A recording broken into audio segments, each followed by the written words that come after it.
આપણે જોઈ શકીએ છીએ કે આપણા જેતલપુર ધામ દેવજી બળદેવ હરિકૃષ્ણ મહારાજના મંદિરના જ્યારે 2026ની સાલમાં જ્યારે 200 વર્ષ પૂર્ણ થઈ રહ્યા છે એના અનુસંધાનમાં અત્યારે હાલ અહીંયા આપણા મંદિરની અંદર 200 કલાકની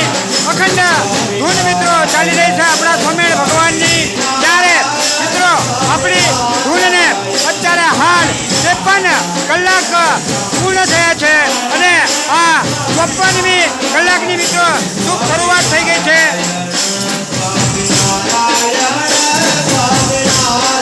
મિત્રો આપણી આ ધૂનની અંદર આપણા હરિભક્તો ખૂબ ભાવથી આપણા